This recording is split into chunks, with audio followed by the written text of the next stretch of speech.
Hey everybody, welcome to Book Review 120. Today I will be reviewing With You, Without You, There Is No Us. My Time with the Sons of North Korea's Elite, a memoir by Suzuki Kim. Okay, so this book is about a woman, Suki, that is of Korean descent but is an American who was chosen to help teach in one of the very few schools in North Korea where the teaching was done by outsiders. This is primarily because they offered an English education, as well as the fact that it was a private school. And the North Korean government, I really felt, stated in the book, felt that these people in this organization provided no threat. I believe it's like PUNI or Punyang University Education, something. It's the name of the school. But anyway, why this is interesting to me is because most of the stories that you hear in terms of personal memoirs from North Korea, from an outsider's perspective, are often merely their experience that was very much curated by the North Korean government and presented to them. Now, you often hear refugee stories, which are very legitimate, but they just have a different shading than sort of people that come from the outside and observe North Korea, which very few get to do. Suki taught in this school. Now, one of the things about the school, this university, she taught, I believe it was like 18 to 21-year-olds. It might have been like exiting high school, essentially the equivalent in what the West would be like exiting high school, entering college. But it was certainly, she certainly had a curated experience in the sense that the people that went to this school, the students that went to this school, as it says in the title, are the sons of the North Korean elites. So she didn't really meet the peasant in the field in North Korea that was repressed by whatever their local, you know, branch of the Communist Party was. But she did see, in a way, a very different side of North Korea, and that's kind of the groupthink mindset of the power of North Korea, power of the North Korean elites. I think this particularly manifests itself in what you see in the way that a lot of students respond to her promptings, if you will. They're very sort of group oriented in the sense that, like, if she assigns an assignment, they're not really copying one another in, say, like an essay that they're supposed to write, but she'll get almost singular types of answers. Like she might ask, what, maybe like, what do you want to do in your, what do you see the role as your job as part of society? And so they might have different jobs within the Korean elite, but there's almost a singular tone of the reason that we're doing it is for the great leader, for that being Kim Jong-il, I believe. I believe Kim Jong-il dies during the course of this book. It's towards the end of it, and Kim Jong-un takes over as the next leader. And it actually, well, I'll go into that in a second. But like the student essays will all be singular in they're not really coming up with their own thoughts, but they're merely restating what their goals in life are supposed to be as dictated to them, which is pretty horrifying. And we would never really encourage that in the West. I mean, unless you're more like a conspiratorialist. But I still think that there's dissent in the West. It's appreciated. It's maybe not fully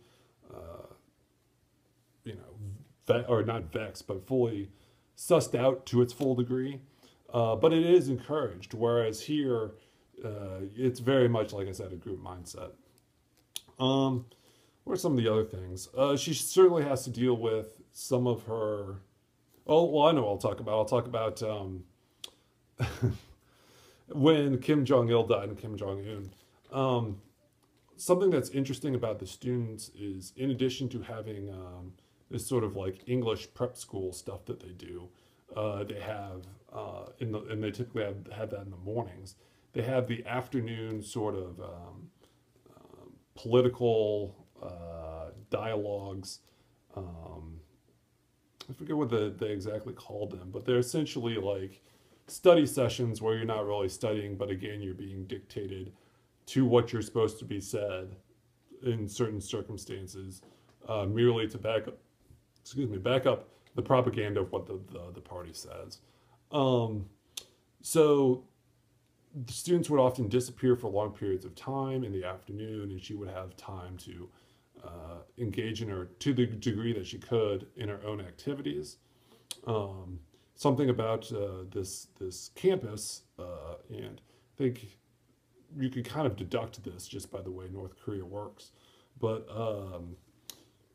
Suzuki Kim, as well as all the students, could not leave the barbed wire enclosure that the campus held.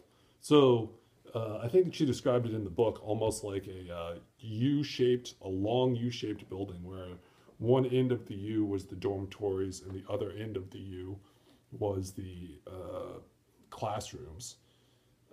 And this isn't like a large university. I think total number of students might be somewhere in the low hundreds or something like that. And then they had one additional building, which was the political study center that Suki was never able to go. No, she was able to go into upon the death of Kim Jong-il. But previously, it would be very to pay her respects, which she did in a token way, but in a respectful way to her students. But she had previously never would before that. But she couldn't leave, and her students couldn't leave basically that campus area without, of course, without some sort of pre-planned field trip. Now they did leave, but it was chaperoned, it was monitored, etc., etc., etc. What else? She kind of described how even in this society that was completely equal, there was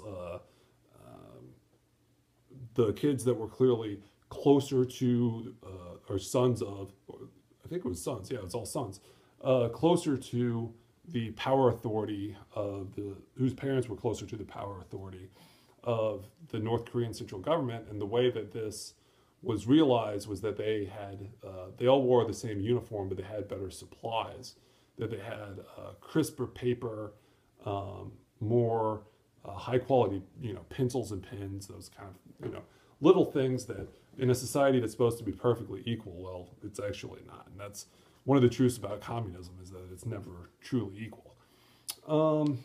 Let's see, what else is kind of interesting about the book? I did read this a few months ago, so I'm not having as much recollection as I might have if I initially put it right away. Yeah, I guess I'll just leave it at that. Some of the trips that they went on what you'd see in any sort of field trip to, these package tours that they have to North Korea, that it's like a test village where you're given this sort of sanitized, I don't want to say unrealistic, because that would imply that it somehow even relates to the way that North Koreans live. It's just an unrealistic version. It isn't the way North Koreans live, but it's the nice face that the North Korean government wants to put on it's really very bizarre, and it would be quite humorous actually if it wasn't so sad. I mean, that's one of the things about these regimes is you could laugh at it, but you really can't because of what goes on. Of course, she never saw any of that, but she did see again the groupthink, etc., etc., etc. Yeah, so I guess I'll just leave it at that. This was a super good book, but this hasn't been a super great review.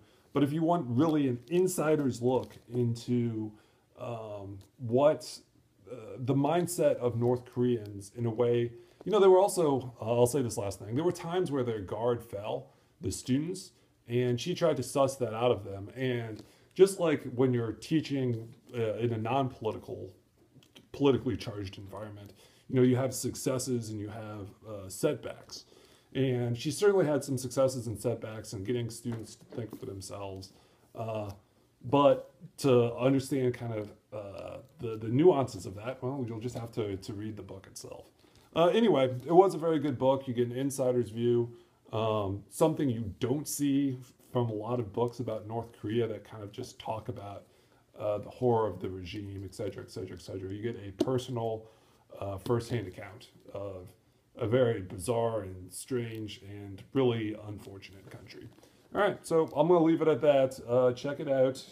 I did not do a super great review of a good book, but yeah, check it out. See you guys. Bye.